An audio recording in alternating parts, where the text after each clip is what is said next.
Shalom,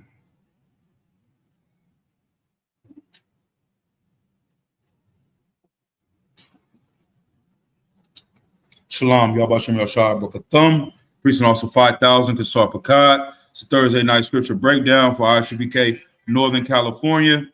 Yahweh Shamar, Thamba Shem Yashar, to all the sisters, all the Akwathian out there. We're going to go ahead and get things started. Let's clap it up. Any questions in the room? Any questions online? Type them in the chat. Let's see. No questions. So y'all know the Bible. Oh, that's what Captain Zara said. Go ahead.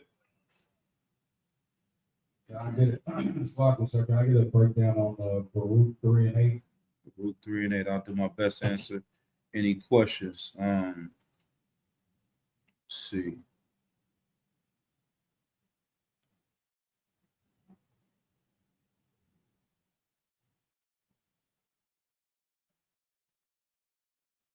All right.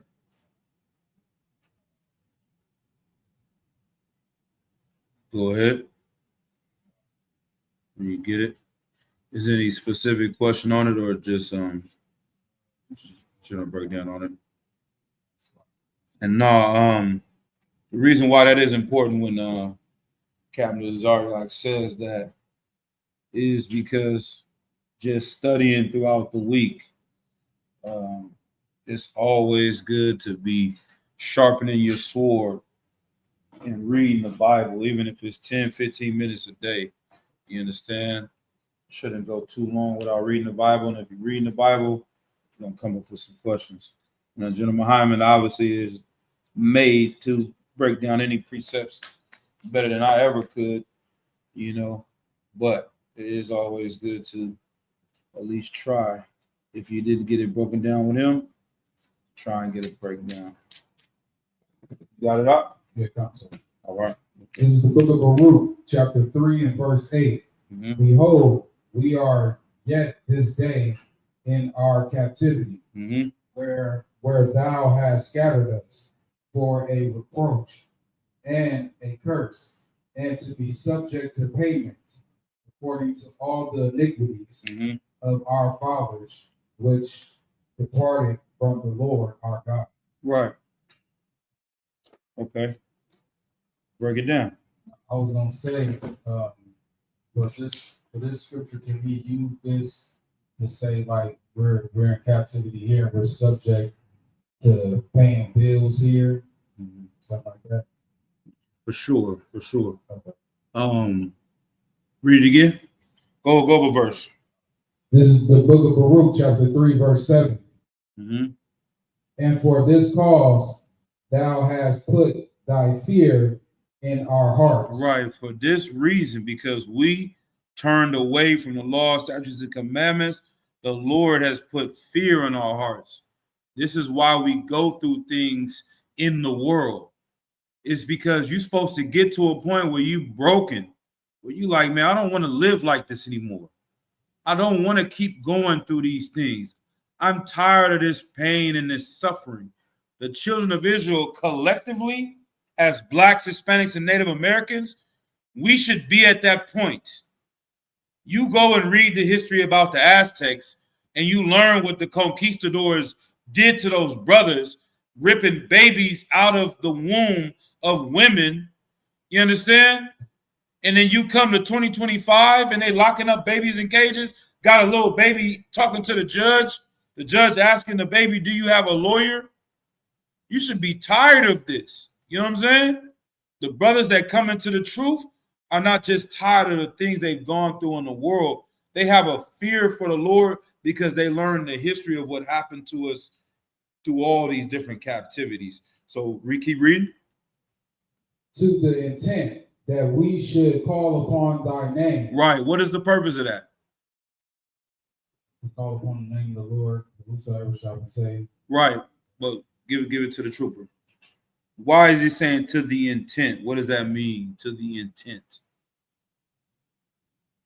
We can look up the word too. Read it one more time. All right. Can young man You go ahead and get the door. Can I read one more time, sir? Yeah, no sweat. The book of Baruch. Chapter 3 and verse 7. Start at verse 7. Come on, God. And for this cause hast thou put fear in our hearts, to the intent that we should call upon thy name. Right. Like, I think what does the word intent mean? To the intent, like for a reason. Okay. Like no sweat, no, you but yeah, for a reason. It's like the reason why I'm doing this is for this reason. This right. I want this reaction from you. I want this to. I intend for this to exactly to be this way. Right, and let's just. That's perfect. You were actually right. Siri, what's it? Siri, Alexa. It's not a but fine. And it's good. So Alexa don't want to work in here tonight. I'm just gonna look up the word intent. Intent definition. Intention or purpose, right? What's another word? Determine, set. Look up the word intention. A thing intended to aim, a plan or a plan, an action, right? A person, someone's intention. So their plan. So read it again. We'll hear it in that context, right? Okay. And for this cause hast thou hast put thy fear in your heart. Right. The Lord put fear in our hearts. He wants us to be afraid of him. The things that the oppressor did to us, I was playing a tape for my for my kids of my grandmother, you know what I'm saying? That lived right around the corner from us here in Richmond, but came from Beaumont, Texas. And she was talking about how the KKK were lynching people when she grew up, and they were coming across the tracks to attack black men, and her father and her uncles had to go out, and brothers had to grab their shotguns to protect the line of the city from these devils coming over there. And she said as a kid, she was in fear and scared and messed with her heart. She ended up having a heart murmur growing up to the point where she almost couldn't have kids, or they didn't want her to have kids. She had to have heart surgery. But like, I was at a city council last night, Akim, in Vallejo, and they were talking about how there was shootings going on in the Crest, and there's these wars and these beef, and the mother's like, we got to get on the ground. I got to teach my 5-year-old sons how to get on the floor when they hear shootings. And I remember growing up like that in Richmond, 3 years old. You learn the drills of how to get on the floor, stay away from the windows. You know what I'm saying? Don't get up when you hear gunshots. That's a fear that you have, that you growing up with as small children. The Lord wants us to be in fear so that we turn away from the things that got us in that situation. Right? Keep going. To the intent. To the intent that we should call upon thy name. When somebody shooting at you, what you start doing? You start praying. Wow. When you lose a family member, you start praying. When you in the hospital, your life on the line, you start praying. When you in jail, when you in prison, what you start doing? You start praying. You understand? The Lord put us in captivity, in slavery, so that we would pray to the Lord to deliver us out of this captivity. Because when we were free, it's just like when niggas get out of jail, they get out of prison, all that praying go out the door. They back to trying to, the comedian said that, I don't know which one it was. He was like, man, I think it was Mike Epps. He like, when you in jail, you be, Lord, please, I ain't gonna do this no more. I'm gonna stop selling drugs. I'm gonna stop dealing with these hoes. As soon as you get out, F these bitches, you back to turn up like you didn't say none of those things you said to the Lord. Like, that's our people. When we in captivity, we was the most prayingest niggas ever. The whole swing down, swing low, swing chariot. Niggas had Negro spirituals. We wading in the water. We couldn't wait to get out of slavery. How you think we was in Egypt? Doing the same thing, Akim. Same thing in Babylon. Same thing in Assyria. Same thing in Greece and Rome. When you get out of that captivity, though, you back to turning up, back to doing the same thing. Like the Lord wants us to call upon Him to realize that we have to change to get out of these situations. So, like, keep going. And praise thee in our captivity. And do what? And praise thee in our captivity. Right, because we weren't doing it when we were free. Keep going. For we have called to mind all the iniquity for our forefathers. Of our forefathers. We start remembering not only the things that I'm doing right now. Why in the hell am I in a goddamn cage in New Mexico, in Arizona, in Texas right now? Why the hell am I getting deported and I'm living in Alligator Alcatraz? And then my great-grandfather was punished by the conquistadors and tormented. This is not new. This has been happening. Same for Judites, you know what I'm saying? For Haitians, Jamaicans, we look back to those captivities. Keep reading. That sin before thee. Right, read. Behold, we are yet this day in our captivity. Now we back again. We here again. Read. Where thou hast scattered us. Now we all over. We in the four corners of the earth. Go ahead. For a reproach and a curse. For what? For a reproach and a curse. What does that word reproach mean? Look it up if we don't know. Might look it up. And those are the things you want to do when you reading, when you studying. You know what I mean? Like, go ahead. This is the definition of reproach. Address someone in such a way as to express disapproval or disappointment. Right. We've been put in here, we've been scattered to show that the Lord is disappointed in Blacks, Hispanics, and Native Americans. You've been put up in prison because the Lord is showing you He's disappointed in how you acting. These brothers is caught HIV/AIDS, living like rainbow people. It's a reproach. It's like something to, I don't want to be around that. It's not something to glorify. We Israelites, we didn't glorify goddamn prison. Let these rainbow people, they gonna mess around and glorify catching AIDS. Like, we try to make everything fly that nigga is not supposed to be cool. Like, this is bait to be a reproach. It's something that is showing that it's disapproval. It's not good. Anything else on it?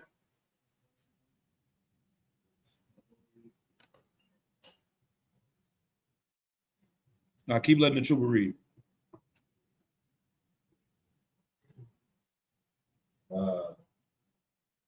And to be subject to payments, right, according to all the iniquities of our fathers. Right. So when we say you want your wives to be in subjection, we want, you know, when you're a king, you have subjects.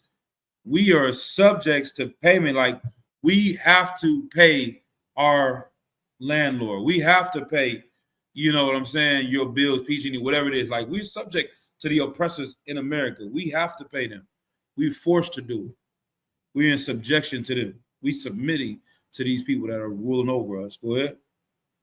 Which departed from the Lord our God. Okay, right. According to all the iniquities of our father, like, we have to pay for the sins of our forefathers because we are our forefathers. You understand? We were the ones that turned away back then. We living in this captivity now. It's the same thing. And it's the same reason why our oppressor is going to have to pay for the things they did to us. It was a long breakdown of that, but unless you got any more questions on it, I'll go, you know what I mean? You know, I like to really, Most High in Christ. Most High in Christ. And it's good. Give this brother a hand before you ask a question, you know what I mean? Good to see the brother, man. I wore polite, you know what I mean? In the building. Coming from Reno, off the road. You coming to camp, Art? Damn, they taking you away. Talk to this. Man, we gotta make sure we get up that camp speaking slack here. If we don't. Damn right. After class, I'm headed back. Man, for real. Yeah. Coffee and energy drinks. Yeah. That 4-hour trip. Hey, if you need to call her brother, and I'll talk with you all the way. You know what I'm saying? All right. You're welcome for that, sir. Damn right. So like this, sir. So I'm just coming in on Trooper ICR reading that reading that verse, and I had a question that came to my mind. Okay. So, sir, is that the reason why like things will be going good? Things will be going good in your life for a while, and because you're not being humble, and because you're not being truthfully thankful and praising the Most High for this these good things that's happening in your life. Is that the reason why we have so I can say this Okay. So is that the reason why we have bad luck that'll fall back upon us, sir? Because I remember talking to you a couple of times and saying how like things is getting really, really bad. You know, I started having issues with depression and things like that. So was that verse that he was talking reading, sir? Does that kind of coincide with what I was just talking about? Like when you're doing good, you kind of like forget the grace of the Most High, and you don't really thank Him for everything that you did, and you don't really be truthfully thankful. And then all of a sudden, bad stuff start happening. You like, damn, why is this happening? You're like, why is this happening to me? Like, am I cursed? Right. Is that sort of like what I was thinking about? Is that kind of true, sir? Or Yeah. I would say, just adding on to a little bit more, is that's the Christian spirit too. We learn that in Christianity because they want to turn the Most High to a genie, that He's supposed to deliver just goodness to you. And when you're living good, then you're blessed. And when things are bad, then you curse. But it can go both ways, meaning like you can go through struggles and the Lord still be with you. If you know you're serving the Lord and you're doing what's right, then the things that you're dealing with are not a curse. It's just what you're going through. We know that with men like Tobit. We know that with our King, Christ. You know what I'm saying? He wasn't cursed because he got on the cross. He did this as a sacrifice to save his brothers. But if you know you're doing something and you're going through something, then you need to do what? You need to examine yourself and see what is it that I'm doing that I need to change. Go ahead. Or yeah. Precept you said that about the cross. Like I forget, but taking up that cross, a lot of Christians will say like that meant they can wear like the idolatry chain on their neck and worship that thing. But to take up the cross is to take up that burden to endure. Right. Like, and that means in changing, in repentance. You know what I'm saying?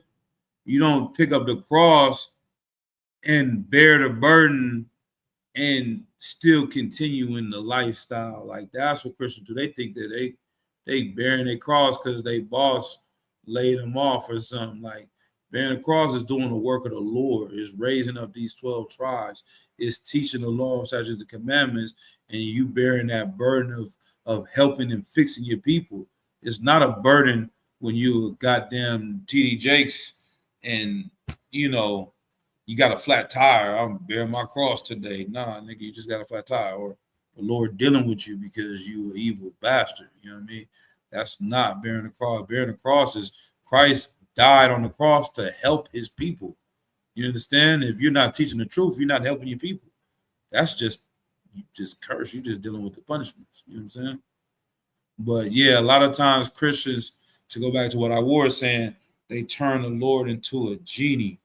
And if He doesn't give you what you want for yourself, then when you get in situations, when you're doing good, when He does, or when you think He's giving you what you want, it's all good. You don't need the Lord.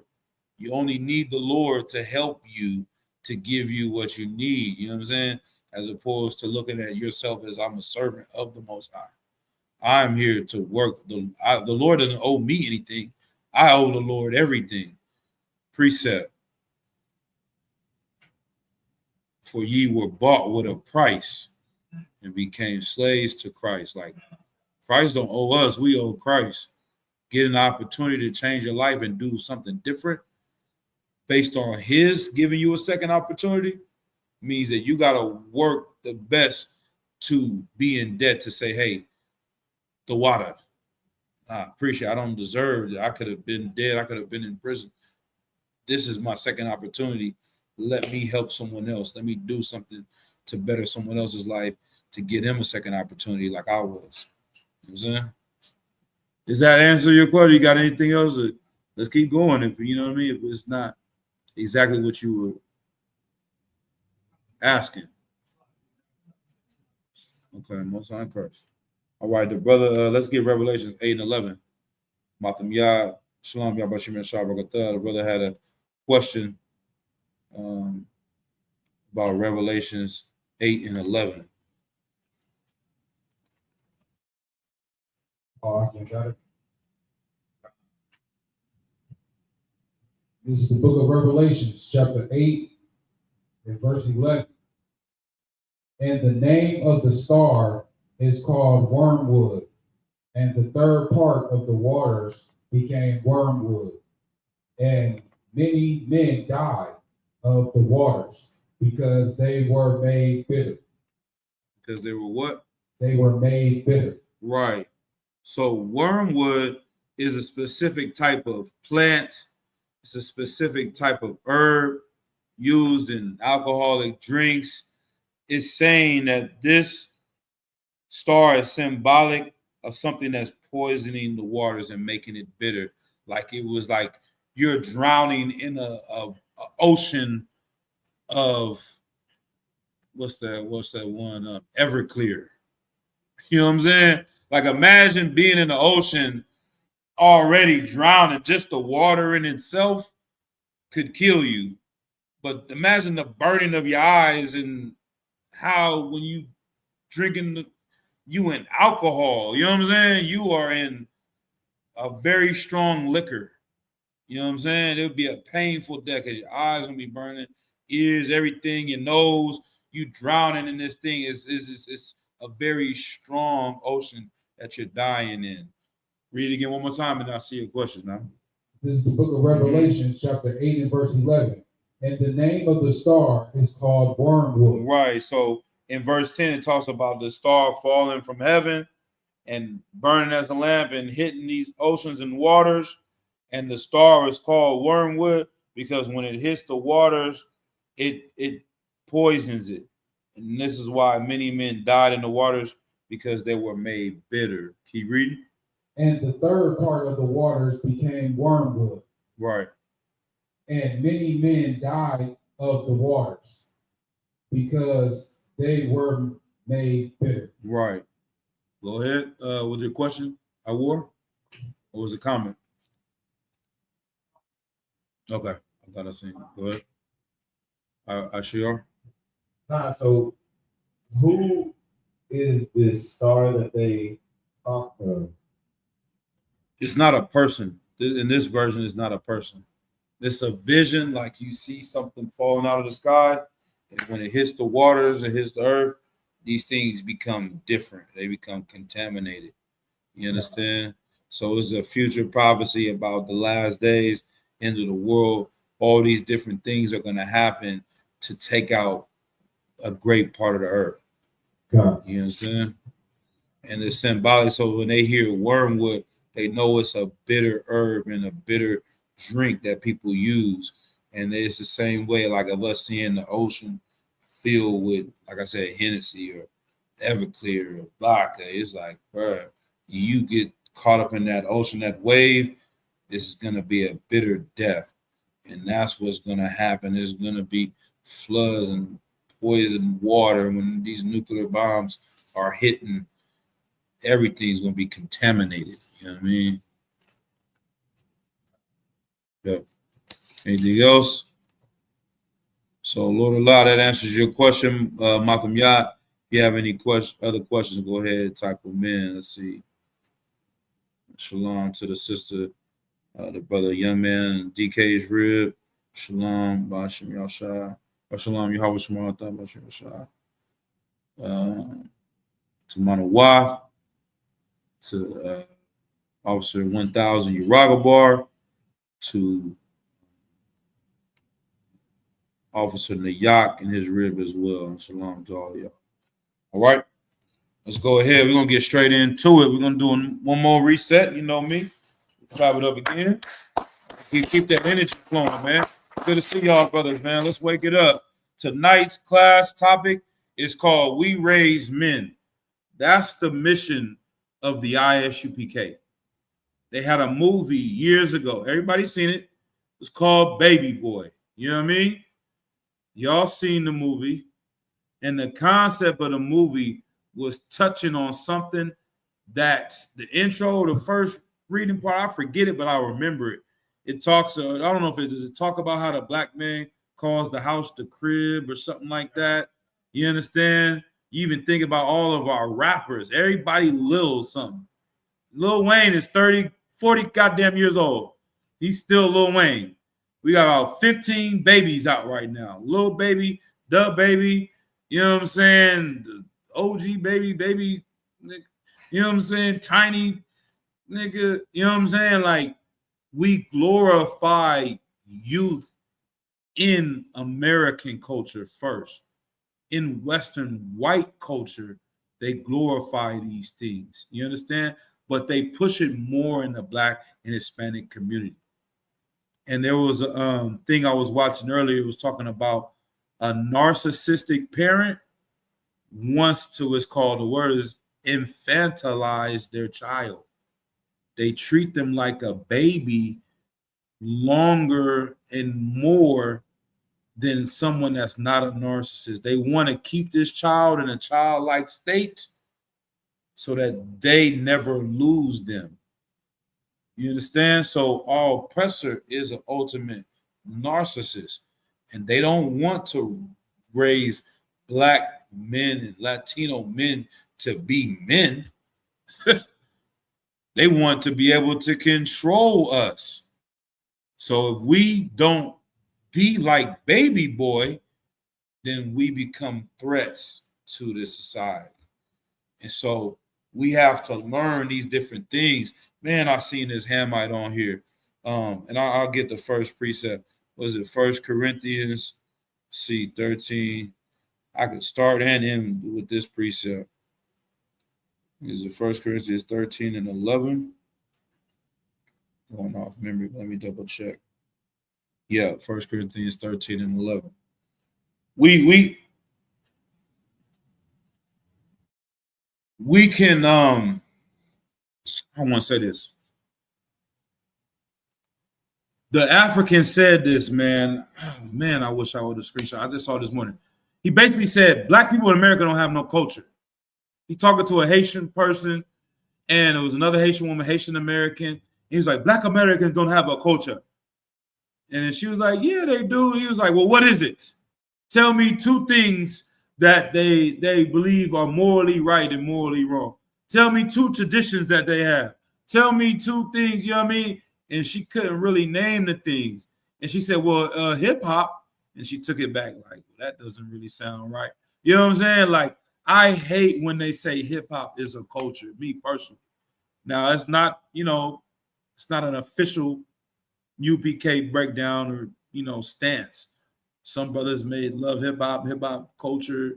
It's just a word they're using, different contexts. But I know for sure that we teach our culture is the culture of the Bible. And if things that are going on in hip hop don't coincide with the Bible, then it's not our culture. You understand? And we have been taught that this thing that started in the 70s and 80s is Black culture, is a culture. And it's not. You understand? The Passover is our culture. First fruits is our culture. Fringes is our culture. You understand? Not sleeping with another man's wife is our culture. And you got a whole industry that talks about effing somebody else's rib. That's not our culture. You know what I'm saying? But they fed it to us because even the Hamite tried to play her. He's like, what is it, twerking? You know what I'm saying? Like, what are these things that we glorify as our culture that we want to say? And I got another video of a Latino did the same thing. That's how we know we're the same people. He was like, what is our culture? Chicano culture? He said, what is that? Who is a Chicano? What makes you a Chicano? He was like, they got people in Thailand that dress like Chicanos and do this and do that. He said, are they Chicanos? He was like, our lack of identity is the reason why we try to identify in these different things that are not really actual cultures. You know what I mean? So what am I saying? I'm saying all that to say this baby mentality of baby boy is what they feed into us and want to keep us like that to control us. You know what I mean? But the Lord said this. Go ahead and read. And this always goes for the women too. You understand? Go ahead. This is the book of 1 Corinthians, chapter 13, verse 11. Uh-huh. When I was a child. When I was what? When I was a child. Uh-huh. I spake as a child. I did what? I spake as a child. Uh-huh. Read. I understood as a child. This is key right here. We get into the nitty-gritty. You know, I'm gonna break this down, Akim. This is heavy. Keep going. I thought as a child. I did what? I thought as a child. Uh-huh. Read. But one more time. Anytime you see that around me, and especially Jeremiah, you see that word, you better put emphasis on that word. You know what I'm saying? Read. But when I became a man, it's a big difference. All of that before, it's a sharp change after that. When you see that word, it means everything. Let's look it up. The definition of but, and it ain't, you know what I mean? I ain't gonna try to be serious out here. You know what I mean? But what is that definition of that word? It's one T, not two. You know what I mean? What is the definition of that word? The definition of but, used to introduce a phrase or clause, contrasting with what has already been mentioned. It's contrasted. It's the opposite. It's in a different direction. I was this way. Now I'm this way. It's two different sides of the story. Read. Start from that word again. But when I became a man, go ahead. I put away childish things. I did what? I put away childish things. Right. When you become an adult and you look back, I'm talking with my daughter the other day, and she was like, man, I can't wait to grow up. I'm like, enjoy your time as a child. This is the best time. We heard it when we was kids, and we could never understand it. And what she said, no, I can't wait. I'm like, Kalea, you are a child. You've never been an adult. I'm an adult, and I have been a child. I've been both. I know the difference between the two. Enjoy your time as a child. You're going to miss these days one day. You understand? But there's going to be a difference in your life when your life is not about playing. That's what my kids do. When they go home, when they're at school, they might learn a little bit, and that's them growing. Like when you're 1 and you're 2, it's all play. When you 3, it's a little play, I will mostly play, a little bit of learning. And then you 4, it's a little bit less. Then you 5, then you 6, then you 7. They slowly start taking the fun away from you. I remember a teacher I had in Grambling. He was a cold nigga. He was a slocky. He was a jerk. You know what I'm saying? He used to teach very arrogant. I'm like, man, maybe he was one of my teachers that taught me how to be a teacher. And like, forgive me if like his style was like kind of arrogant. I was like, this is a cocky bastard. You know what I mean? I hate this nigga, but I love this nigga because the way he's trying to move you, by the way, it's like General Muhammad is the same way. He was like, man, if you had a survey of what's most important to young people in America, the answer was having fun. He was like, where in the hell do y'all learn that at? That's ridiculous. To think as an adult that life is about having fun. Fun is for children. Fun is made for babies till small 11, 12 years old. After that, life is not about fun. If you're not having fun, what do kids say in high school? If y'all blow my mind, I am this when they complain. This is, I am, go ahead. There you go. Get it brother in. Yeah, they say they bored. They talk about being bored. This is boring. That's why they don't come to class. They cut in class in high school because it's boring. Because they're still in the mindset of a 5-year-old that life is about having fucking fun. Life is not about that. You become a man, you put away childish things. Read it again from the top. You find out what you're here for. Go ahead. When I was a child, Right. I spanked as a child. Uh-huh. I understood as a child. Right. I thought as a child. All those things is what you look at life like. Read. But Uh-huh. when I became a man, Uh-huh. I put away childish things. Right. So now what is the UPK here for? Because America is not going to tell you that. You see Jim Jones is 60 goddamn years old and he's still acting like a goddamn child because he doesn't know what it means to be a man because he doesn't have anyone to teach him. You can have $1 million, you can have all these things, but what do kids love? Shiny things. And well, I don't know. I forgot how they say you distract the child, just give him something shiny. That's the chain. You like my baby, about 2 months old, the car too. That's it. You put this in his face. They are taking over these niggas in the rap industry, very powerful men. They put a chain in your face and a car with candy paint on it and steal everything from you. Put a big butt in your face and you done lost everything. You're a child, you're getting high, you know what I'm saying? You want to feel good, you want to have fun. And what is getting high about? What is getting drunk about? It's having fun. I want to have fun all day. You playing like a child. It's time to grow up. You understand? That's what we need to do. And that's what we hear in the UPK. If we don't have men to teach us how to be men, then we would never grow. You understand?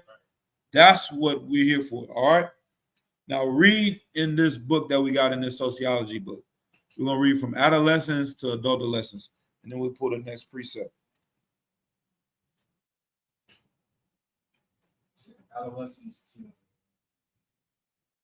Adultolescence, yeah. traditional adult. You want me to read it now, sir? Go ahead.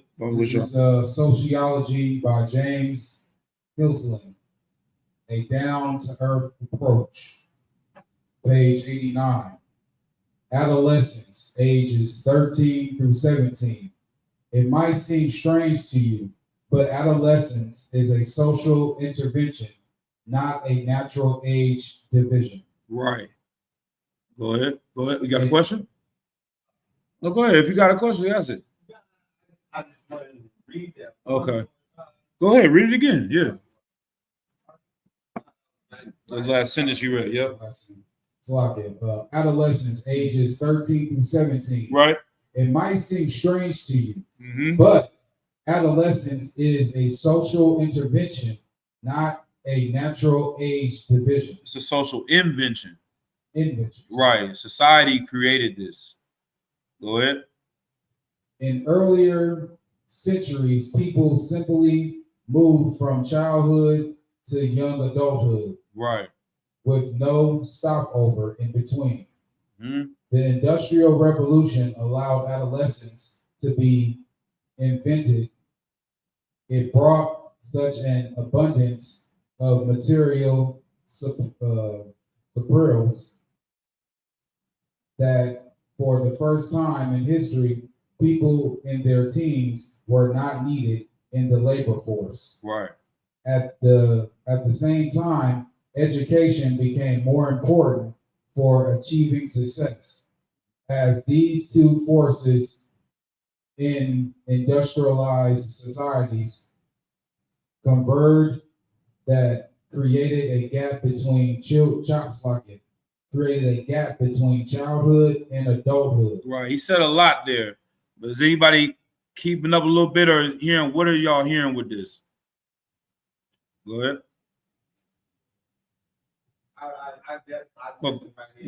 Oh yeah, a quick like. Yeah. Break it down. Okay. What do you got from it first? So it's basically saying from they try to, due to the industrial complexes that they had set up in society, they said that it wasn't really a good transition between adolescent and adulthood. Not quite. Let's read. I'm gonna break it down as we read it. Read it again from the top a little bit. We'll just move through it real quick. Adolescents, ages 13 through 17. Right, 13 and 17-year-olds. Read. It might seem strange to you, Right. but adolescence is a social intervention. Invention. It's like an invention. Like this is created. So this is not a real thing. This is what we create in society. What's another example of that? Like, I mean, there's so many things society created. What could be one? Like, man, go ahead. What was the question again? Like what society creates things that are not actually real. Like even just saying a mayor. What the hell is a mayor? You know what I'm saying? We created that. That's not a thing that you just was born and I'm a mayor. They said this is a title, this is a job, this is what you do. This is this is that. Like you can create things in your like Sims in your world. They created teenagers. There were teenagers are not really a thing. They created this thing, right? Keep reading, or you got something? You got go ahead. Yeah. In essence, what they're saying, right? Go ahead. Adolescence is a time period in your life. It's an age group. It's a demographic. That is not really a thing biologically, is what they're saying. But go ahead and read. It's going to explain it a little bit. Not a natural age division. Right. So, like, then dogs don't have teenage years. It's either a puppy or it's an adult dog. It may be a young adult dog, but it's not a puppy. It's no teenage dog years. You don't have a teenage lion. You're either a cub or you're a lion. You're either a boy or you're a man. There is no biological difference. And I'm going to play it on this thing we were after that. So let's keep going. In earlier centuries, people simply moved from childhood to young adulthood. Exactly. I'm a child, now I'm a young adult. This is what quinceañeras and all these things. The fake Jewish people have bar mitzvahs because the Bible, what they're trying to say from the Bible is after you're 13, you're responsible for your own behavior. And if you do something, the Lord's going to hold you accountable because he looks at you as a young man. He doesn't look at you as a baby, like a 3-year-old just did something and ate some pork. You understand the law. You understand the commandments. You broke the law. The Lord's going to hold you accountable as a young man. You may not be an old man. You're not a wise man. You may not be able to go to war because the line is at 20, but you're not a baby. You are a young man. You are responsible for your behavior. Go ahead. With no stopover in between. Yeah, ain't no break between being a baby. And what's the break? I'm a half a baby. I'm a half a child. I'm a half a man. The hell is that? The white man created that. Go ahead. The Industrial Revolution allowed adolescence to be invented. It brought such an abundance of material surpluses. Right. Yep. That for the first time in history, people in their teens were not needed in the labor force. Right. Go ahead. What you saying? Is this saying? Go ahead. Yeah. Is this saying like for when it says like the Industrial Revolution? Are they saying like the how like when factories and all these things were starting to be made, like there's one person that goes to work that provides for the whole household? Yeah, get it, brother. Head. Yeah. Surplus. What is surplus? Extra. So before we were working on the farm, and when you were a kid, you could play with your toys. When you became 13, 14, 15, you work on the farm with your father. You a young man, you go and hit this, you plow, you know how to do this to cut down and harvest. You working with us. You are a part of the employment. You're working. But now we have a surplus at the factory. We done made 1,000 shirts today with one man on this thing. So I made so much money because we produce so much today that I can pay to feed my son without him working in the factory with me. So now he doesn't have to go to work. So he's just hanging out at the house. He's a kid again, and he's not an adult. So he can do adult things, but I'm treating him like a child because he's not working. Go ahead. I was gonna ask too, like, so is the school system and how it's set up also like a negative effect on the mind growing up, like having balls, proms, and this type of stuff, going to school only and coming home just doing homework and stuff like that. Like, I feel like, is the school system also creating us to be more of a kid? I would say yes and no, right? Because yes, it's doing that, right? And it's going to reveal a little bit more in there. But no, if you maintain your culture, right? So if our culture overrides their culture, then it's fine.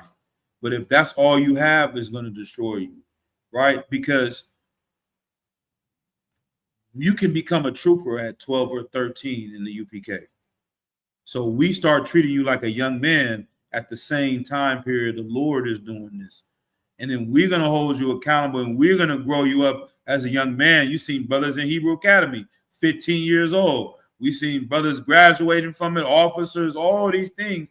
We're going to keep you on track with the I say the right way. You know what I'm saying? And then you can still go to prom and learn, because education, there's nothing wrong with learning. You know what I'm saying? There's nothing wrong with the system overall. But without having that balance, or not even say the balance, but just having the truth to override those things, this is where we see it growing even further and further and further, while people get more destroyed. All right? Well, let's keep reading for time's sake. At the same time, education became more important for achieving success, as these two forces in industrialized societies converged. They created a gap between childhood and adulthood. Right. So now education, you need to learn more in order to work in the factory. You need to be able to learn how to read to do the machinery. If you don't know how to read, back in the days, we all used to hear stories about our grandpa finished 6th grade max. That's all you needed to do before you could go work on a farm. 12, 13, you're done. But in order to work in a factory, you might need to know how to read this instruction manual so you don't cut your goddamn hand off. You might need to learn how to work this machine right here. So they wanted you to go to school a bit more to be able to work in those factories, right? So they extended the time. They said, now you're not going to be running around the neighborhood breaking windows between 12 and 17, 13 and 17. You're going to go to high school to get a little bit sharper and learn more. Go ahead. So I've heard this a lot, and I probably agree with it on some sort of level. Like when you said there's nothing wrong with the system as a whole as far as the education. There's things, okay. As far as being taught in general, there's nothing wrong with that. But I've heard people talk about the school system setting, people up, especially our people up. Oh, for prison. Got it. Oh, school. Yeah. So, like I said, like the system being educated by our oppressor, there's definitely something wrong with that. He's always going to put things in there to destroy us. And that's why I say you have to have the truth in order to navigate that. You should know who Napoleon is. Should you think he's a great man? Hell no. They're going to teach you in school that he was a great man when you should learn that he's the devil the Bible speaks of. See what I'm saying? Should you not know who Alexander the Greek is? Or you know what I mean? You should know who that is. There's nothing wrong with learning that. There's something wrong with believing he's a great man and calling him Alexander the Great. We don't call him that in the truth. So when I'm saying that there's nothing wrong with learning and they giving you that more time to learn, there is definitely something wrong with the system and learning from your oppressor, because he's going to guide you down a path of destruction. But we know Captain Ariya grew up in the school He's going to law school. He's gonna be a lawyer in a couple of years. You know what I'm saying? Captain Nayathak got a doctorate, and he's a PhD and teaches at college classes right now. There's nothing wrong with having knowledge and getting educated. There's something wrong with loving your oppressor and getting that information they're giving you and not knowing how to filter it out. You know what I'm saying? And so that school to prison pipeline has to do with the structure of the school system. But if you're in the truth, you're not going to be on that pipeline because you're going to know, okay, I'm not going to do this with my teacher. I'm going to deal with them this way. This is the discipline I was taught from my father. This is how I'm going to talk to the security guard, because you got badass little kids that be talking crazy to the security guard, no honor, no, you know what I'm saying, respect for authority, and they're not disciplined, and they think it's cool and fun to talk to Mr. So-and-so because he's what they call a toy cop. And now he's on you, and then you get in trouble, you get suspended, and you in the back smoking weed at school, and now they have reasons to put you into a continuation school and then send you to juvenile. You get in fights, you part of these gangs. Yeah, this is the school to prison pipeline. You know what I mean? But it wasn't the books necessarily that got you there. It was you're in the world dealing with people and children in the world. You're doing worldly things. They find a way to navigate you straight to where they want you to go. Yeah. And it's the teacher teaching you that it makes you not even want to be there half the time because they're not relating that to you. So that's another issue. That's why we got to be able to grow and really teach our people. But that's why they come to class after class when they 12, 13, and they learn here. And they're like, oh, this is why I'm in school. This is, you know what I mean, the truth. Anything else? All right. Let's keep it going. They created a gap between childhood and adulthood. Mm-hmm. The term adolescence was coined to indicate this new stage of life. Mm-hmm. Hall, 1904, one that has become reowned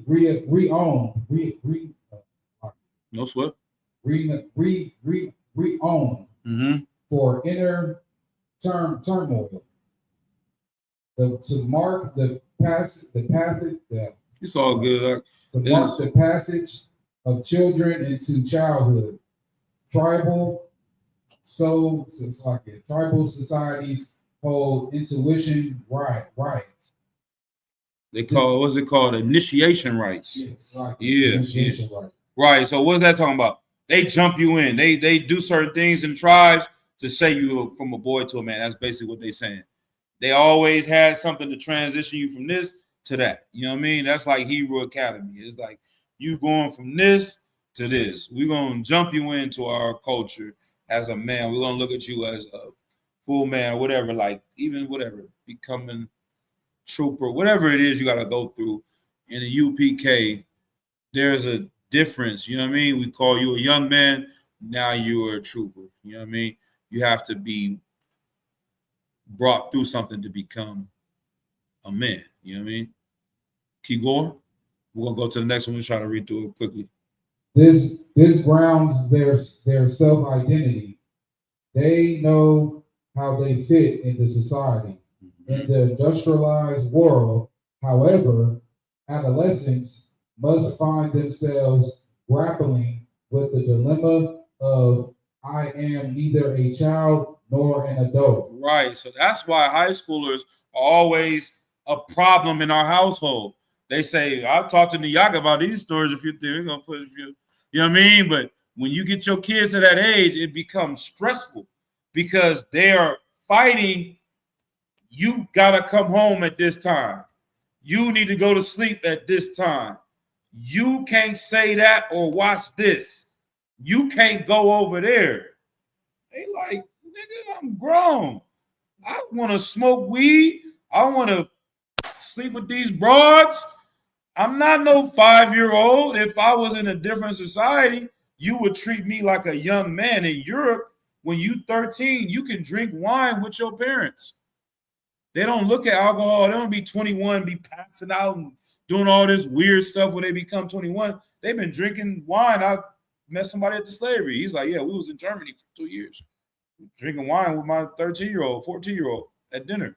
He doesn't look at it like just go binge drink and get passed out. It's just a little bit, you have it, and that's that. Like, they treat their children in Europe with more maturity because they want them to grow and be the leaders of the world. But they keep us in a childlike state because they can control us longer. You know what I mean? They want us to be baby boys. Keep going on. So, like, I know we're going this on a little bit long, but we're going to get to some precepts. I know we're going to put one precept. Let's go. Who am I? Damn, they want to know, who am I? I'm not from the 70s, so I dress different in the 80s.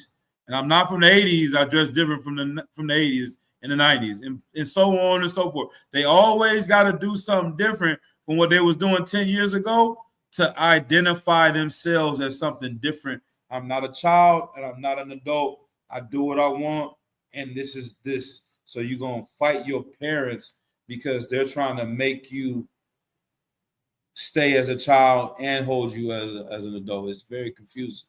You know what I'm saying? But in the truth, that is supposed to be a very easy transition because we're not telling you you're this. We're going to start treating you like this. You know what I'm saying?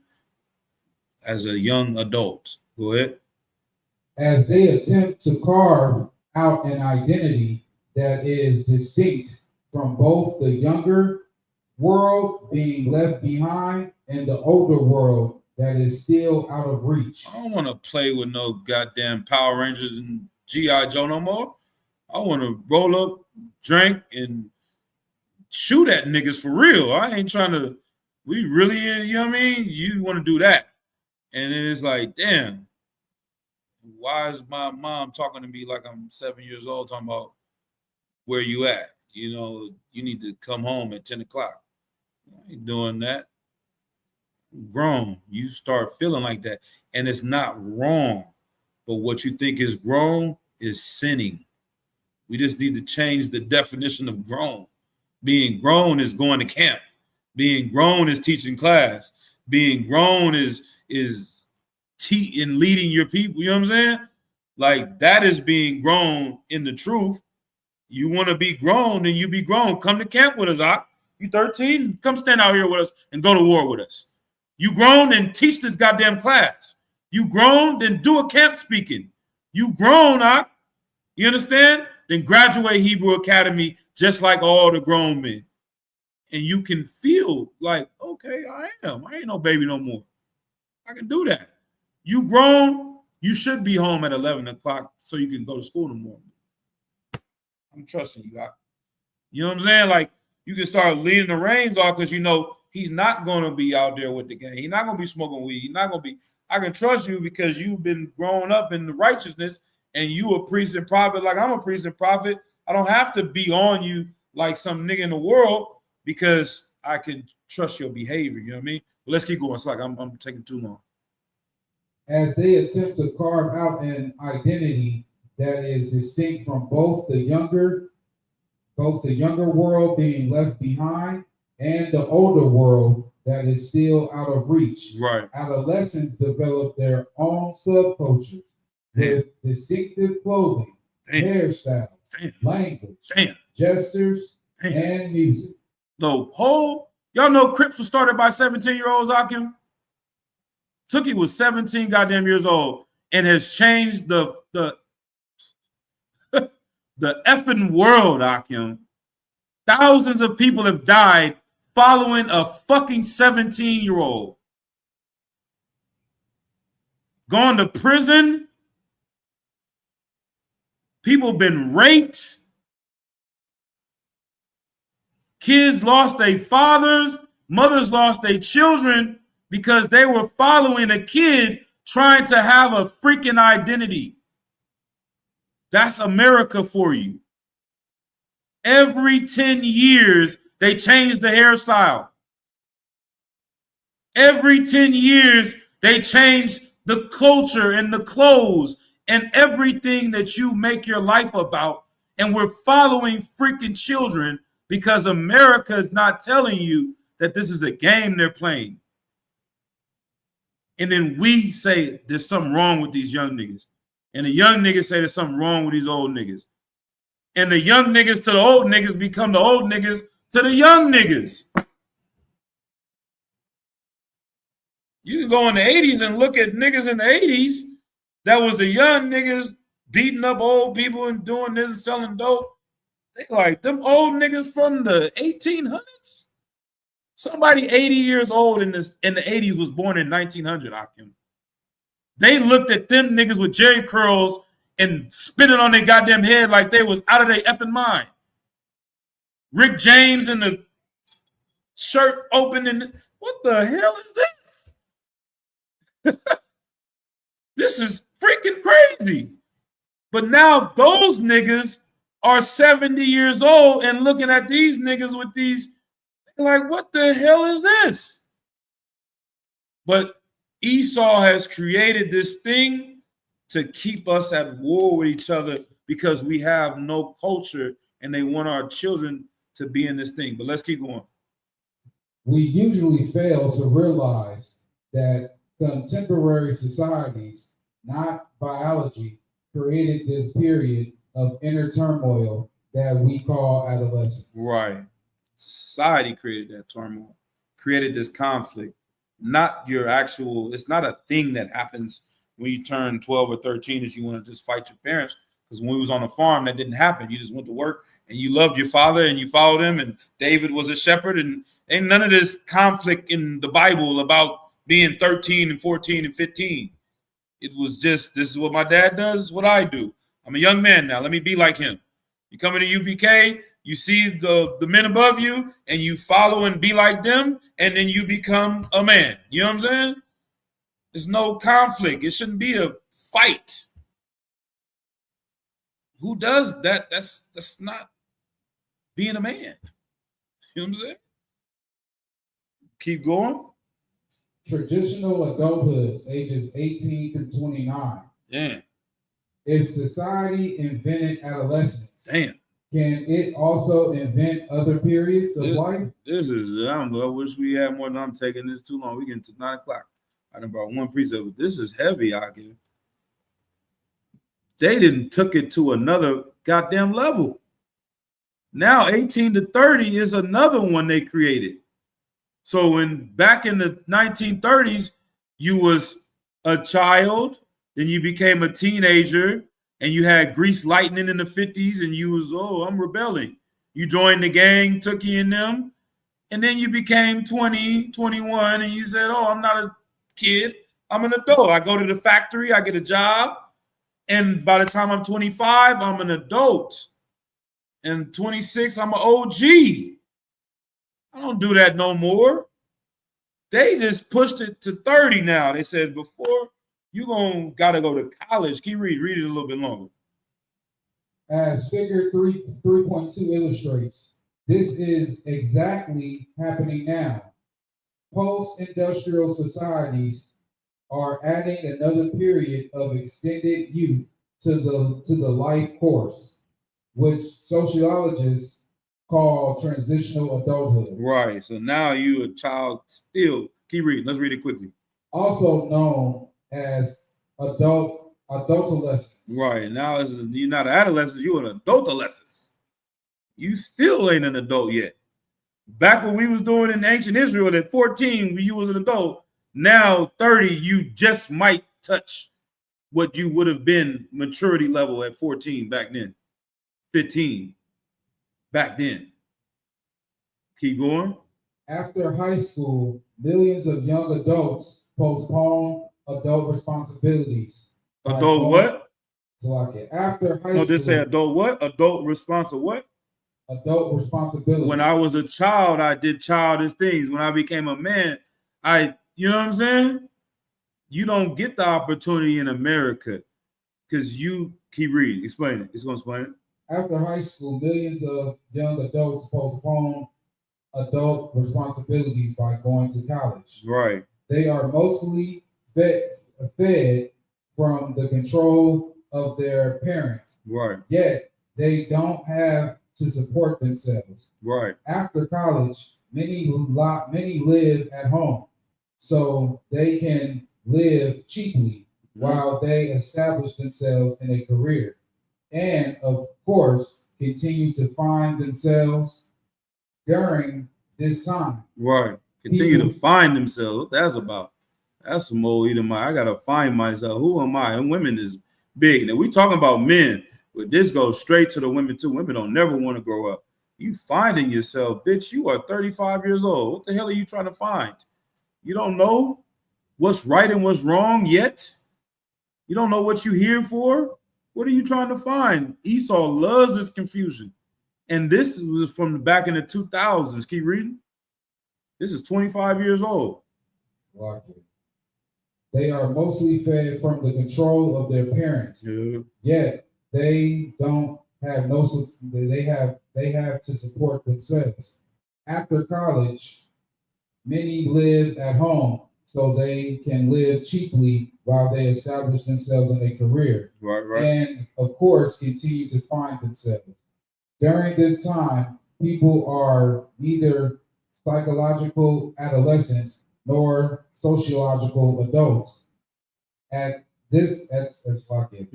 some point during this period of extended youth, young adults ease into adult responsibilities.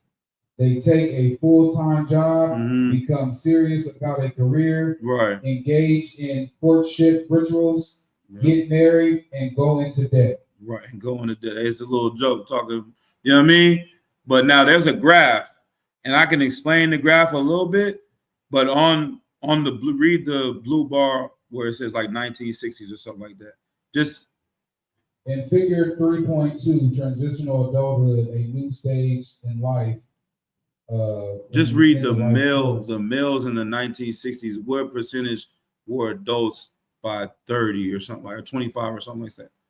Males in the 1960s, by age 30, 65% of adults were adults. They were adults. So by age, which age? In the 1960s, it was age 30. Age 30. So 65%, almost 70%, 7 out of 10 at age 30, you were a full adult. Now read the next bar for the year 2000. In the year 2000,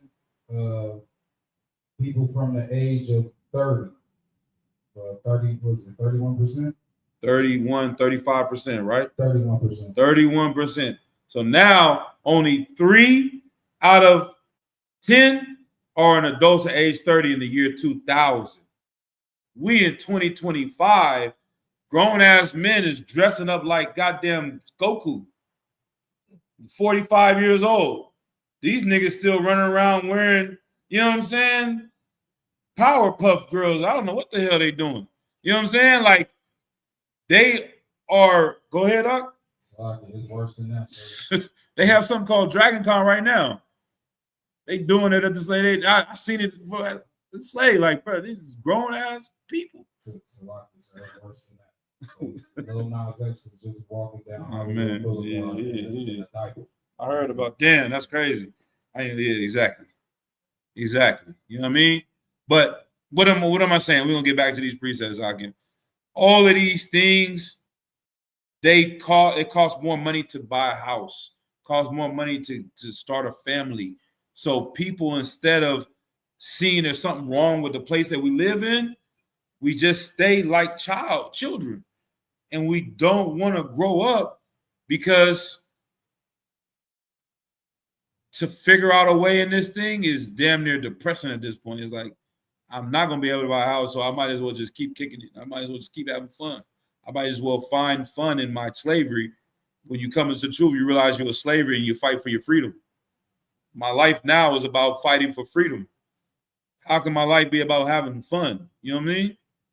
Don't go together. You know what I mean? So let's get some precepts on that, though. Because we already at 8:44.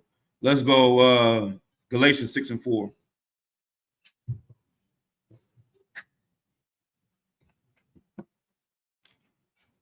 In Malachi, in the 3rd chapter, in verse 6, it says, I am the Lord, I change not.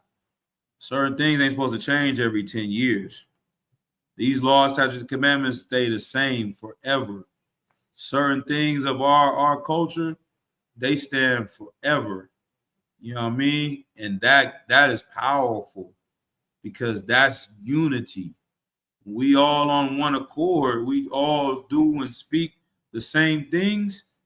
It's hard for Esau to destroy that bond between you and your son.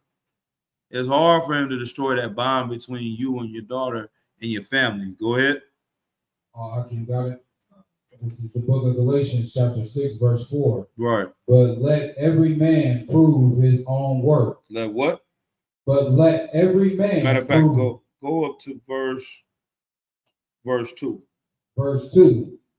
Bear ye one another's burdens, and so fulfill the law of Christ. This is brotherhood right here. We got to have brotherhood amongst each other. We got to care about each other. We got to bear each other's burdens. The thing that they're going through is the thing that I'm going through. Selflessness. Being a child, children are very selfish. It's all about me, all about what I want. A baby is the most selfish creature on planet Earth. If they don't get no milk, they crying. If they diaper is changed, they crying. If they ain't getting picked up, they crying. You shouldn't be like that as a grown man. You shouldn't be crying about things you don't have and what you don't got, where you can't go. I can't have it. You should be figuring out how can I give him this and help him do that and take him there and do this and bury the burdens of others. That's a man. How can I take care of my children, my household, my nation? It's not about me. It's about others. That's adulthood. Go ahead. And that's why I think I played the clip earlier, but I didn't play in the class. But he said, I don't think anybody can be fully mature unless they got kids. You know what I'm saying? And in essence, being in the truth, we know you cannot have kids and be a man and serve the Lord.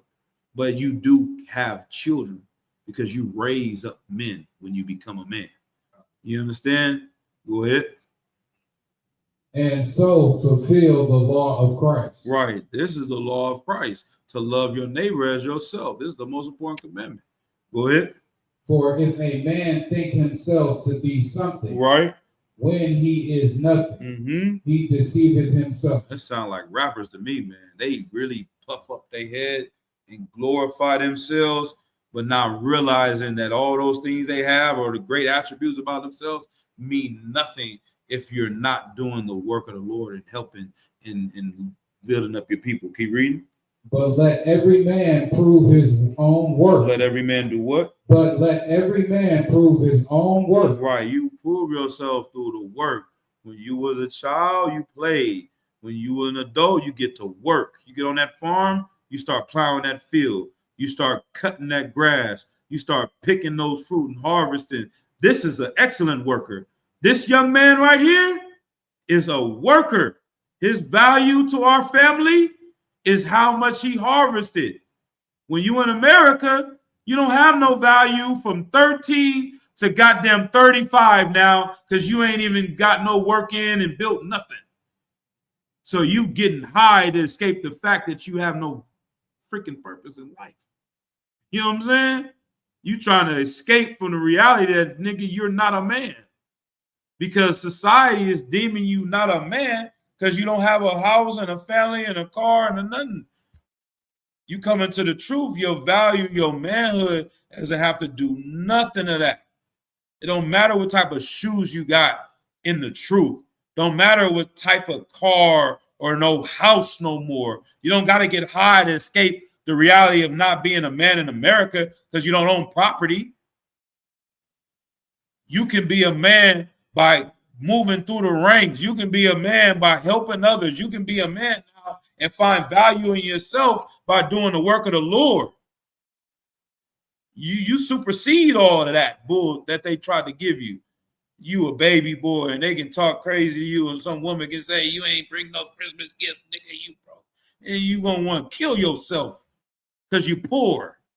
Nah, you rich in the truth in the Lord. You understand? You extremely wealthy. The precept, we're gonna put that precept next. Keep reading though. But let every man prove his own work. Right. And then and what? And then right shall he have rejoicing in himself alone. Right. You have pride in who you are now.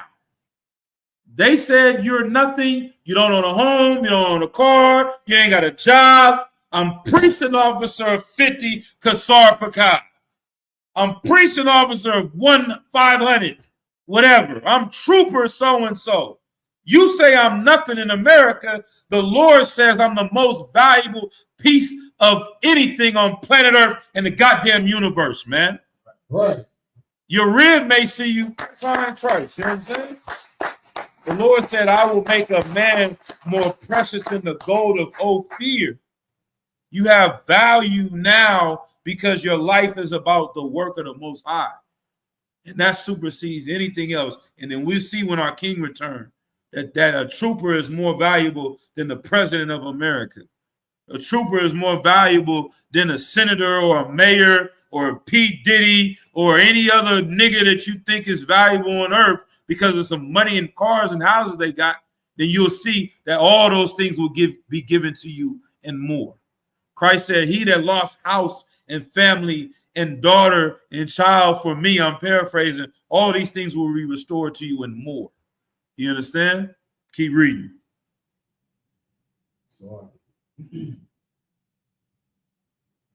And not in another. Right. That's another thing. They said, I remember the Jagger, one of them cats, they said, like, man, we ain't, some niggas try to get a rep off of some other nigga body because you cool with him or he your brother. And we don't care about that. Nigga, your rep because you kick it with Lil DaBaby. I'm in the entourage, you knocking bras off of that just because you around niggas. No, your value come from the work you did, that you acquired, that you put in. If it was you to put it in the stance of catching bodies, now I caught that body, nigga. I put in work, not this other nigga stuff. America loves doing that. Like, we feel pride because Michael Jordan black and he got 6 rings like I got 6 rings. Nigga, I live in the project. Like, you didn't get that. You know what I'm saying? You shouldn't do that. That's not how the truth works. Your thing come from what you did. You know what I'm saying? And put your brick in. All right, anything else on that? There, please, verse 5. Verse 5. For every man shall bear his own burden. Right. Every man shall bear his own burden. That's the thing. That's brotherhood too. When you become a man, you start taking care, you be responsible so that you can help others. You don't want to be a burden unnecessarily. You know what I'm saying? When you grow, now you become independent. I hate that word too, but you know what I'm saying? To be able to help others. The brotherhood is supposed to hold you up, to get on your feet, to help another brother get up, to get on his feet, to help another brother. You know what I'm saying? Now we all standing and we solid. You know what I mean? That's how this thing is supposed to work. All right? Drop that. Give me Matthew chapter 6. Well, Kashah. Yeah, 853. These is things, you know what I mean, that I was willing to go to prison, Akim. 10, 25, I didn't care so that people could look at me as a man because I had money. So that my mama would say that I was a man because I could have a home or a car. So my sister would say, you're not like your uncle who's lived at home and never moved out. And they disrespected him like he was never a man his entire goddamn life because he never moved out of my grandma's house. So I'm like, I'm never going to be like him. I said all dope, and I'll do 25 years fighting for my manhood to have a car and clothes and jewelry because I thought that's what being a man was. But when I was a child, I did childish things. When I became a man, I put away those things. I realized that my manhood does not lie in those possessions. My manhood lies in serving the Lord. You know what I'm saying? And then I don't care about those things anymore because your value is increased, man. And Barak Atah Yahweh Shai for Christ, Commander General Yohana, and all the men above us that helped raise me from the dust. You understand? All right. Now we in Matthew 6. Let's go to this one where it says, lay up treasures for yourselves. I like the part where it says Gentiles. Like 31. We'll just get to it. But it talks about people that are stressing about, tomorrow what you have. And verse 25 explains, but for time's sake, let's move a little bit further. So we go to verse 31. I can go. Yeah. This is the book of Matthew, chapter 6, and verse 31. Mm-hmm. Therefore, take no thought, saying, what shall we eat? Or what shall we drink? Or wherewithal shall we be clothed? Man, kids start hustling like 13, 14, 15 because they start to feel like young men. They want to become independent. So they start thinking about what clothes and what food, and they don't want to eat the sandwiches that mama making and Top Ramen. They want to go to the restaurant and eat like everybody else is doing. They got money. So you start to do things in order to gain these things because you're worried about having these things, the clothes and all that. Right? Verse 32. Mm-hmm. For after all these things do the Gentiles seek. Right. All the heathens, their life is about clothes, food, material possessions. So when you come into the truth, if your life changes that direction, you don't think about those things like that and value those things, then you can follow Christ. You know what I'm saying? Keep reading. For your heavenly Father knoweth that ye have need of all these things. Right. So he knows what you need. You need some clothes, you need some house, whatever it is. He got you. He's not going to leave you out there like that. You know what I'm saying? Keep reading. But seek ye first the kingdom of God. Right. So it doesn't mean don't try to get a home. Don't try to get a car. Don't try to have a family. Don't try to, buy clothes. But seek ye first the kingdom of God. Read. But seek ye first the kingdom of God and his righteousness. Right. And all these things shall be added unto you. Right. So now when you make your life about serving the Lord, then you will grow. You will get these things. The Lord is going to make sure you have those things so you can help others that need those things. You know what I'm saying? Keep going. Take therefore no thought for the morrow. Mm-hmm. For the morrow shall take thought for the things of itself. Mm-hmm. Sufficient unto the day is the evil thereof. Right. So if this is stressing you out or what you don't have and what you worrying about your bills tomorrow, don't do that. You know what I mean? Let tomorrow worry about itself. Be in the moment, stay focused, stay locked in, do the mission. Let tomorrow worry about itself. You'll deal with it when you get there. But right now, you stay focused, locked in, and do what you need to do. You know what I'm saying? So that's that. I'm gonna give you a rundown of like 2-3 more. 2 Timothy 2:22.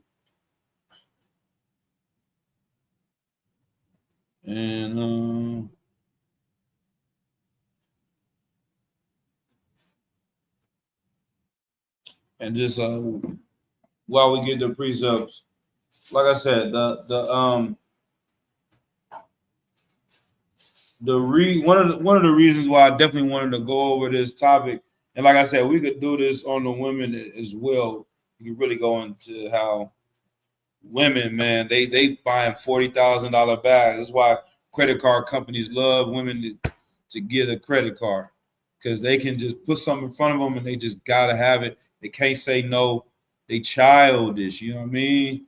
And when you start growing and seeing a bigger purpose, the bigger picture, that can give you some direction, you know what I mean? And that's like, it always just comes back to the work. It always comes back to raising your nation up. And when we make that they call it our North Star, we all moving in that direction, we will become men amongst men. You know what I'm saying? We will become kings of kings. Like, we will become leaders of the leaders. You know what I mean? That's what the UPK is about. And brotherhood is definitely the key to that. You know what I mean? And that's like, I'll play that heathen maybe or not. But like he said, you worrying about raising your children was what can help make you become a man. Like, you have something bigger than you. Your focus is on that. That's what gets you, in that mode. But let's go ahead. We got it. This is the book of 2 Timothy, chapter 2 and verse 22.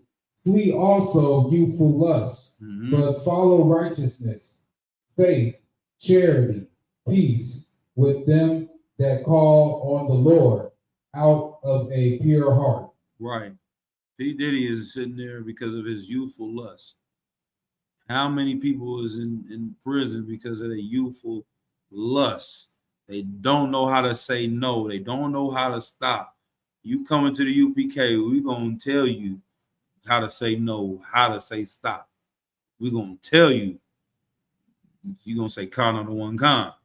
You know what I'm saying? I remember General Hyman, he come in hardcore, you know what I'm saying, coming to the truth.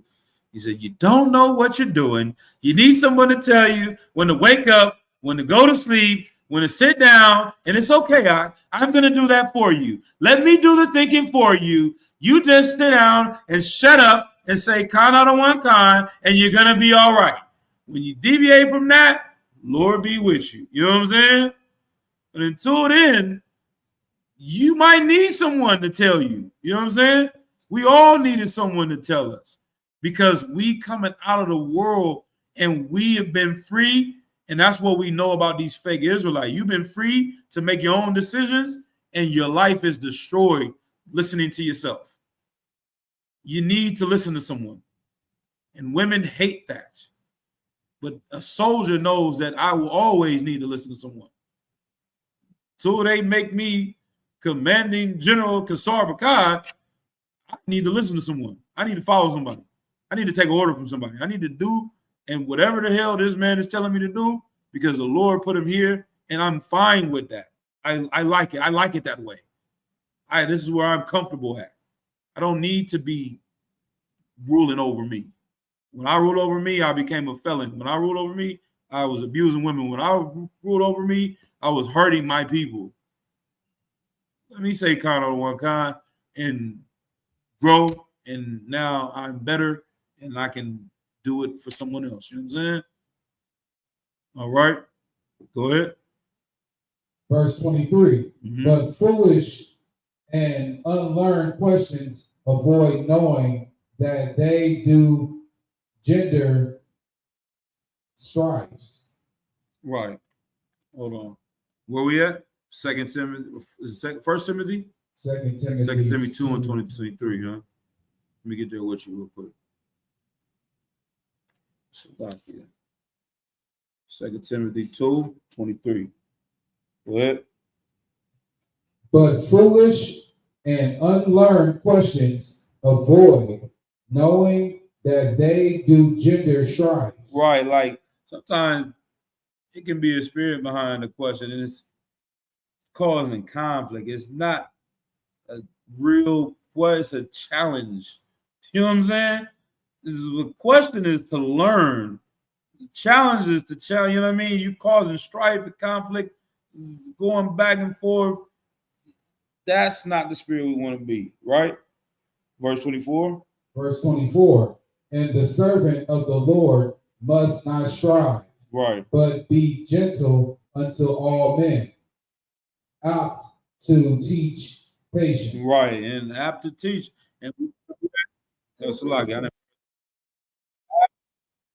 and having brotherhood when you're dealing with brothers as when you on that side of it too, raising them brothers up, teaching them, you know what I'm saying? Being kind, you know what I mean?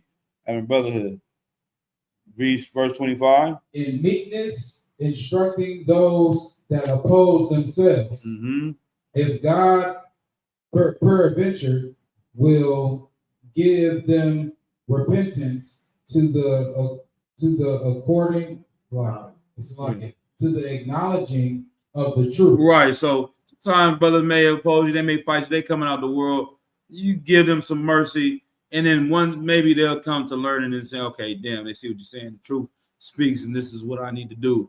And like I said, I learned from Captain Kadazai. He's like, sometimes the general says some things I don't necessarily agree with at the time. I don't even understand why you're saying it.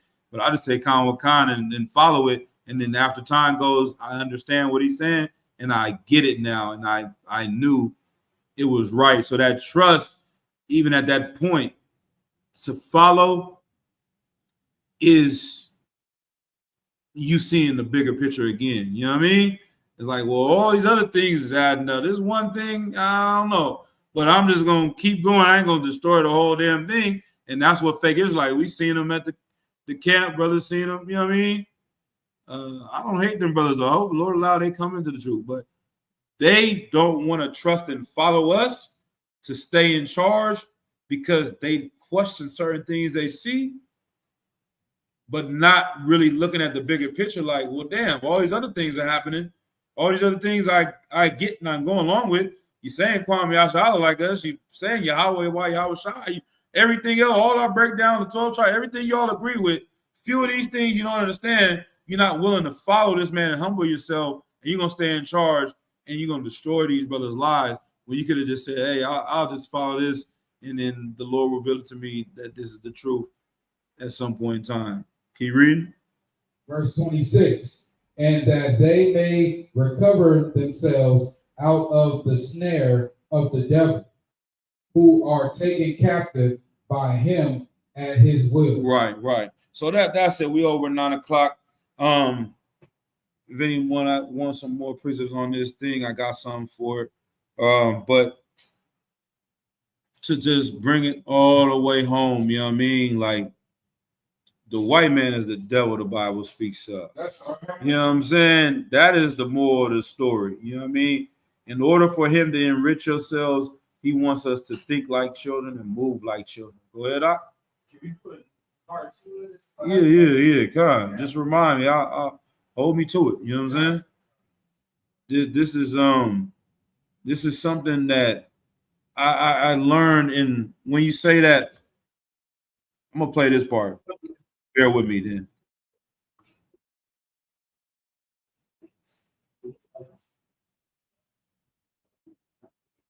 About 3 more minutes.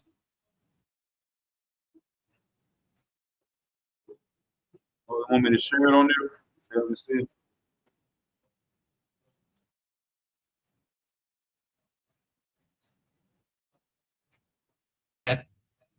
This will happen, and then they have to be inducted into the secrets about sex and parenthood and all those things. Boys, what I learned from my time in cultural psychology, boys is much harder because boys don't turn into men just by getting older. Little boys are kind of like girls, and they're with their mothers. But especially in a warrior society, you have to get them from the world of girls and women to become a man. How do you do that? Well, a lot of toughening. They need a lot of toughening. And it's a long, drawn-out initiation. And we still see this in fraternities and sororities. Sorority initiations, I believe, are universally more mild at any university than the fraternity. The boys go through much harsher rituals. But where I'm going with this is, how do you turn a boy into a man or a girl into a woman? How do you turn a child into an adult of their sex? You have to have some guidance from elders, from someone a little older, who is imparting knowledge to them, who is choosing what they consume in the sense of what stories, what inputs. And while we didn't do a great job of that, I mean, when you and I were growing up, a lot of the messages came from television, but at least those messages were made. None of the TV we watched was by other children. None of it was created by other children. It was all created by people in our parents' or our grandparents' generation. It's heavy. I watched earlier, that part went over my head. But he was like, when we grew up, we watching TV, and it's helped raising us, but it was made by adults. This is something I learned with the rap game. When YouTube and goddamn Soulja Boy came out, the rap game got taken over by children. Like back in the 90s, niggas was growing wearing suits and ties. The rappers within Jay-Z, he trying to like raise you up. E40 giving you nothing but game, like teaching you how to grow, even if it's worldly things. But after a while, the game has been taken over by the young niggas, and they're leading the young niggas, and they think that's who they look up to. Because why would I listen to a rapper from the 80s that's broke? That's what they say. When Lil Yachty got $20 million right now, I'm listening to him. I'm listening to little young boy, NBA young boy. That's what I'm gonna listen to. So he's saying this is tied into with social media right now. The media they're consuming is made by young people, so they're following young people and thinking that is what being an adult is. You know what I'm saying? But yeah, this is deep right here. And it often had a moral. And it was, for me, it was very American. It was like, this is part of, so television and movies used to play a huge role in putting in the patterns, the knowledge that you need to be a member of your culture. And books. And books, thank you. Yes, of course, and books. So that's why people have cared so much about education, literature, because it's not just the facts you're learning. It's back to our point earlier about the reinforcement learning. You know, if our minds are like an LLM, what are you putting in? Are you putting in movies and books and good television? Or are you putting in little 10-second clips of people getting kicked in the balls? So if you're consuming just millions of little short videos, you're putting garbage in, and your neural network is not going to be very effective. So and not integrated. Not destroying your brain. You tell her, I never heard of this. He called it brain rot. Explain brain rot. Explain that. You know what I mean? He explained it. If brothers got to go, it's lucky. You know what I mean? The brothers more welcome to leave at any given time. You know what I mean? No, but you know. Brain rot humor started like damn near went into a kind of a hole with this as well. I wanted to understand it. So I think brain rot humor was actually invented kind of by like scary movies. Okay. But they got shorter to these little short clips like TikTok. So now it doesn't even really need to make sense. You can say and do stupid stuff, and the newer generation will think it's hilarious because it literally makes no sense at all. Like there's no actual joke. There's no actual. It's like just brain rot. It's brain rot. Yeah. It's like the fucking head. It's like the head in the toilet, and they call it Scooby toilet. Yeah. Okay, and we go to deep dive on this later, but he's saying these little TikToks is about nothing. So this is what he's saying. He's like, when you do that over and over and over, these 10-second clips, your brain is not even getting strong. It's like working out. Your push-ups in your brain are weak, so it's hard to pay attention. It's hard to focus. It's hard to read a book. It's hard to even grow up. You in a fog. Go ahead, Doc. White man is the devil. If I didn't say it, these people are evil as hell. And the Chinese man is the devil too. They pushing this TikTok over here. They going to war with America. We getting caught in the crosshairs. How they be saying? How did we catch a stray? Blacks, Hispanics, and natives, we caught a stray between a war between China and America. They trying to destroy white children, and we in the middle of it doing all the dances and getting destroyed even more. Go ahead. Salakia, sir. I was going to say that it pretty much goes into social media where they make these 20-second, 10-second videos. Right. And it shortens their attention span. Right. So when they go out and try to go read a book, that's why a lot of the high schoolers, they can't even read at a fourth grade level. Because their attention spans is so low and they can't pay attention even in class. So that's why they're pumping out all of that stuff through social media, and that's why they can't necessarily have the focus and lock in on what you're reading. Right. And comprehend what you're reading. Right. A lot of them suffer from the reading and comprehension and stuff like that. A lot of that's to do with social media. And I wore black. Get a brother hand too.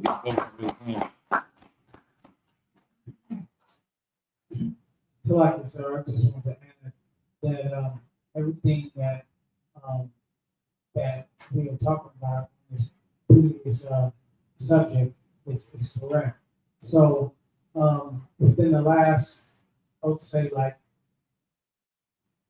it's been more than a month. I would say it's like a month and a half.